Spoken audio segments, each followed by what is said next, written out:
کراچی میں کورنگی کراسنگ کے قریب رات 1 بجے لگنے والی آگ پر تاحال قابو نہیں پایا جا سکا ہے۔ فائر بریگیڈ کی 10 گاڑیاں آگ بجھانے میں مصروف ہیں۔ فائر بریگیڈ حکام کا کہنا ہے آگ ممکنہ طور پر زمین سے نکلنے والی گیس میں لگی ہے۔ تازہ ترین صورتحال جان لیتے ہیں، ہمارے نمائندے افضل خان ہمیں موقع سے جوائن کریں۔ افضل، بتائیے اس وقت لیٹسٹ کیا ہے آپ کے پاس، وجہ کیا ہے اس آگ لگنے کی، کچھ معلوم ہو سکا؟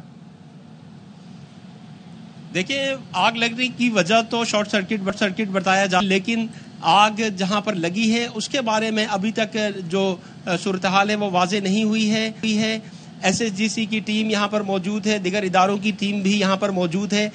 سوئی سدرن گیس کمپنی کی جانب سے واضح کیا گیا ہے کہ نہ ہی ان کی یہاں پہ تنصیبات ہیں، نہ ہی ان کی کسی لائن سے جو ہے وہ گیس کا اخراج ہو رہا ہے جس میں یہ آگ لگی ہے، جس کے بعد فائر بریگیڈ حکام کی جانب سے امکان ظاہر کیا جا رہا تھا کہ یہاں پر زمینی جو ہے وہ گیس نکل رہی ہے جس کے اندر آگ بھڑک اٹھی ہے، اور گزشتہ 1 بجے لگنے والی آگ پر اب تک قابو نہیں پایا جا سکا ہے، جس کے بعد یہاں پر گیس اور تیل کے ذخائر پر کام کرنے والے جو ماہرین ہیں ان کو طلب کیا گیا ہے تاکہ اس آگ کی نوعیت کو مزید جانچا جا سکے۔ کورنگی آئل ریفائنری کے قریب ایک ویران مقام کے پر میں جو ہے یہ آگ لگی ہوئی ہے۔ حکام کا کہنا ہے کہ کچھ روز قبل جو ہے یہاں پر کھدائی کی گئی تھی، کئی فٹ کھدائی جو کی گئی تھی اور بورنگ کے سلسلے میں یہ کھدائی جاری تھی، اور گزشتہ شام 1 بجے جو ہے یہاں سے ابتدائی طور پر شور کی آواز آئی ہے، پھر گیس کا اخراج ہوا ہے، پھر اس کے اندر آگ لگی ہے، اور آگ ایک ہی مقام پر مسلسل بھڑک رہی ہے اور گیس بھی نکل رہی ہے جس کی وجہ سے آگ کی شدت میں اضافہ ہو رہا ہے۔ جو فائر بریگیڈ کے افسران ہیں ان کا کہنا ہے کہ ایک لحاظ سے آگ کے لگے رہنے کی وجہ سے یہ بھی اچھا ہو رہا ہے کہ جو گیس نکل رہی ہے اس کے سائیڈ ایفیکٹ اطراف کے علاقوں میں نہیں پھیل رہے، اور وہ بھی کوشش کر رہے ہیں کہ آگ کو مزید پھیلنے سے روکا جا سکے۔ اس سلسلے میں یہاں پر ریتی بجری کا بھی استعمال کیا جا رہا ہے، پانی کا بھی استعمال مسلسل کیا جا رہا ہے، اور اس کے ساتھ ساتھ فوم کا بھی استعمال کیا جا رہا ہے، لیکن آگ پھیل تو نہیں رہی، لیکن آگ کی جو شدت گزشتہ رات تھی وہ ابھی تک بدستور برقرار ہے، اور آگ کو کس طرح قابو اس پر پایا جا سکے گا۔ افضل، یہ بتائیے، آپ یہ کہہ رہے ہیں کہ گیس کا اخراج ہے اور بنیادی طور پر آئل ریفائنری کے قریب یہاں پر بورنگ کا کام ہو رہا تھا، تو آئل ریفائنری کی کوئی پائپ لائن ہے، اسے ٹریک کیا گیا ہو کہ اس میں لیکیج ہوئی ہو، وہاں آگ لگی ہو؟ گیس کے کوئی ذخائر تو دریافت نہیں ہوگا یہاں پہ؟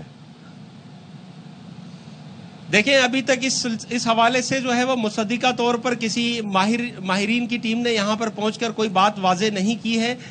سوئی سدرن گیس کمپنی نے تو وضاحت کر دی تھی، اس کے علاوہ آئل ریفائنری چونکہ قریب ہے ان کی جانب سے بھی کوئی اس قسم کا بیان نہیں دیا گیا کہ ان کی لائن یہاں پر موجود ہے۔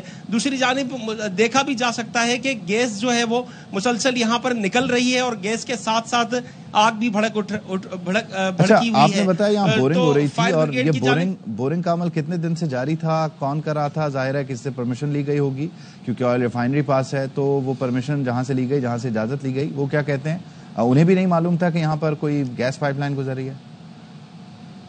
دیکھیے، یہ کنٹونمنٹ بورڈ کا ایریا ہے، اور یہاں پر یقینی طور پر باقاعدہ اجازت لینے کے بعد جو ہے وہ بورنگ کا کام کیا جا رہا ہوگا۔ یہاں پر گیس کمپنی کی تو کوئی لائن نہیں ہے، انہوں نے وضاحت کر دی ہے۔ آئل ریفائنری حکام کا بھی کہنا ہے کہ ان کی بھی یہاں پر کوئی تنصیبات یا کوئی لائن نہیں گزر رہی۔ اب جو خدشہ ظاہر کیا جا رہا ہے یا جو امکان ظاہر کیا جا رہا ہے وہ فائر بریگیڈ کی جانب سے کہ یہ زمینی گیس ہے، زمینی گیس یہاں سے نکلی ہے جس کے اندر اچانک آگ بھڑک اٹھی ہے۔ اب اسی لیے جو ماہرین، خصوصاً جو تیل اور گیس کے ذخائر پر کام کرنے والے ماہرین ہیں، ان کو طلب کیا گیا ہے تاکہ ان کی رائے لی جا سکے اور اس کے بعد کوئی حکمت عملی بنائی جا سکے کہ اس آگ پر کس طرح سے قابو پایا جائے گا۔ سر دست جو کوشش کی جا رہی ہے وہ یہی کی جا رہی ہے کہ آگ کو مزید پھیلنے سے روکا جائے، اطراف کے علاقوں میں پھیلنے سے روکا جائے، اسی لیے اس میں پانی، مٹی اور فوم کا استعمال کیا جا رہا ہے، اور آگ ایک ہی مقام پر مسلسل بھڑک رہی ہے، اور گزشتہ تقریباً 10 گھنٹے ہونے کو آ گئے۔ 10 گھنٹوں سے جس طرح سے آگ ابتدائی وقت میں لگی ہوئی تھی اسی طرح سے بھڑکی ہے، نہ اس سے زیادہ آگ بڑھ رہی ہے نہ اس سے زیادہ کم ہو رہی ہے، اور مسلسل گیس کا بھی اخراج ہو رہا ہے اور اس کے اندر جو ہے وہ آگ بھی لگی ہوئی ہے۔ تو اس وقت جو ماہرین ہیں وہ سر جوڑ کر بیٹھ گئے ہیں، ماہرین نے سر جوڑ لیے ہیں۔ 10 گھنٹے سے آگ کی یہی صورتحال ہے، گیس کا اخراج بھی جاری ہے، اور جو آگ ہے اس کی شدت میں نہ اضافہ ہے نہ کمی ہے. تو بنیادی طور پر جو گیس کا اخراج ہے وہ اسٹیٹک ہے یہاں پر.